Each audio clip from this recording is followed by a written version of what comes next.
अगस्त 2022 में जब भाजपा सरकार से अलग हुई थी तब लग रहा था कि भाजपा अब अकेली पड़ गई है और नीतीश कुमार और तेजस्वी यादव की जोड़ी एकदम से बिहार में करामात करेगी और 2024 और 25 के चुनाव में नीतीश कुमार और तेजस्वी यादव इस बात का संदेश देंगे कि देखिए हमने भाजपाइयों को भगा दिया।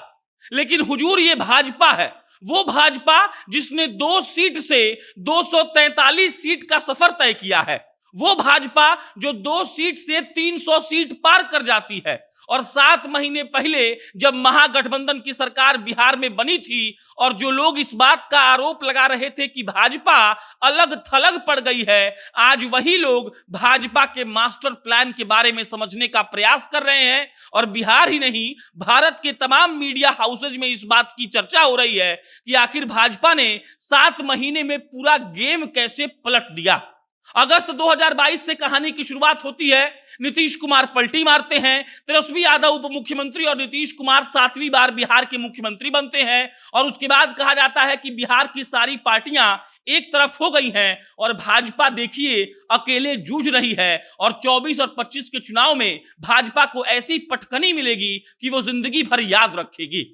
लेकिन 7 महीने बीत गए और 7वां महीना ये चल रहा है, माफ कीजिएगा, और 7वें महीने में ही भाजपा ने ऐसा खेल कर दिया कि जदयू भी टूटने के कगार पर है, आरजेडी के तेजस्वी यादव भी खफा हैं और ऐसा लग रहा है मानो महागठबंधन को एकदम से भाजपा बर्बाद करके रख देगी। बहरहाल आज आपको हम सिलसिलेवार तरीके से समझाएंगे कि कैसे भाजपा ने जदयू और राजद को घुटनों पर ला दिया है और मजबूर कर दिया है ये सोचने पर कि प्लानिंग असलियत में क्या होती है। अब नमस्कार स्वीकार करिए, मेरा नाम प्रशांत राय है। ये वीडियो रोडवेज ऐप के द्वारा प्रायोजित है।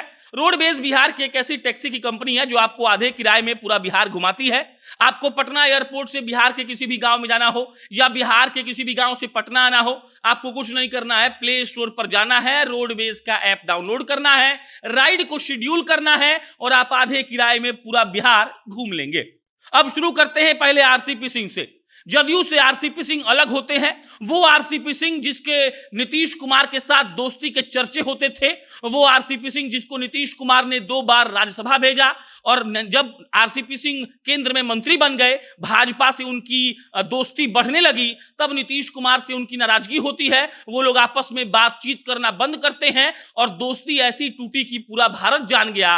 नीतीश कुमार अल-बल बोल रहे थे आरसीपी के बारे में और आरसीपी अल-बल बोल रहे थे नीतीश कुमार के बारे में। और वो आरसीपी सिंह जिसको कहा जाता था कि जदयू को एक तरीके से सब कुछ वही देख रहे हैं, संगठन का सारा काम अकेले आरसीपी सिंह संभाल लेते हैं, वो आरसीपी सिंह जदयू से अलग होते हैं। और लगातार हर बार हर रोज कयास लगाया जाता है कि आरसीपी सिंह आएंगे भाजपा के साथ और 24 और 25 के चुनाव में जदयू के जिस आदमी ने संगठन को मजबूत किया वही आदमी जदयू को तोड़ देगा।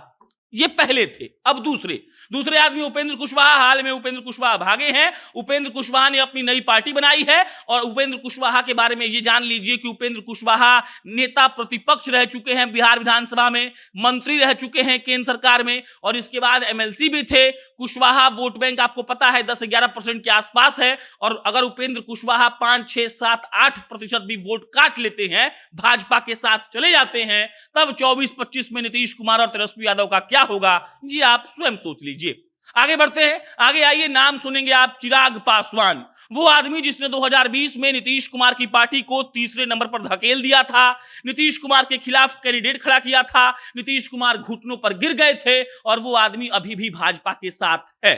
अब चौथा आदमी पशुपति पारस। चिराग पासवान की पार्टी का 2 गुट बंटता है। पहला गुट चिराग पासवान जो रामविलास कहा जाता है उनकी पार्टी को, और दूसरा पशुपति पारस का पार्टी है। 5 सांसद हैं और पशुपति पारस भी भाजपा के ही साथ हैं।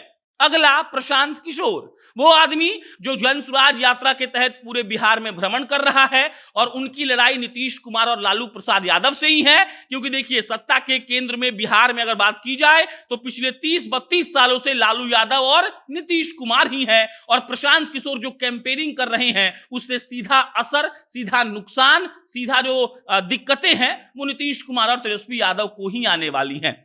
अगला और आखिरी मुकेश सहनी। बातचीत चल रही है कि मुकेश सहनी की भाजपा से डील हो चुकी है, वो कभी भी भाजपा में जा सकते हैं। सहनी वोट जितना भी है वो मुकेश सहनी कहते हैं कि उनके पास है और अगर सहनी भी नीतीश तेजस्वी के खिलाफ जाते हैं तब समझिए कि खेल हो जाएगा। अब आप गौर से सोचिए, 7 महीने पहले जो भाजपा अकेली लग रही थी, 7 महीने के बाद 7-8 जो सहयोगी हैं उनके पास हैं पार्टी के रूप में, उन्होंने पार्टी को तोड़ने का प्रयास किया, कई इंडिविजुअल्स को यूज किया, और उसके बाद नीतीश कुमार और तेजस्वी यादव आज ऐसे अलग थलग पड़े हैं। भाजपा ने अपना गेम प्लान बताया है और ये दिखा दिया है कि देखिए भाई साहब, आपको लग रहा था कि आप हमारे ऊपर चढ़ जाएंगे, लेकिन ऐसा नहीं है। हम बहुत माहिर खिलाड़ी हैं, 2 सीट से 300 सीट लोकसभा में हम लाने वाली पार्टी है, और इसी लिहाज से 7 महीने में ही भाजपा ने ऐसे गेम को पलट दिया कि नीतीश और तेजस्वी देखते रह गए। नीतीश और तेजस्वी एक दूसरे से खफा भी हैं। तेजस्वी यादव के सीएम बनने पर कयास लगाए जा रहे थे, ललन सिंह ने आकर बयान दिया, उसके बाद बहुत बवाल हुआ, और इन तमाम बातों को जब आप गौर करेंगे तो आपको मालूम पड़ेगा कि भाजपा ने 7 महीने में पूरा खेल पलट कर रख दिया है, और अब नीतीश तेजस्वी उतने ताकतवर नहीं है, अपितु कमजोर है। बाकी आपकी जो प्रतिक्रिया है कमेंट बॉक्स में लिख के बताइए। मेरा नाम प्रशांत राय है, आप जनता न्यूज़ देख रहे थे। बहुत बहुत धन्यवाद।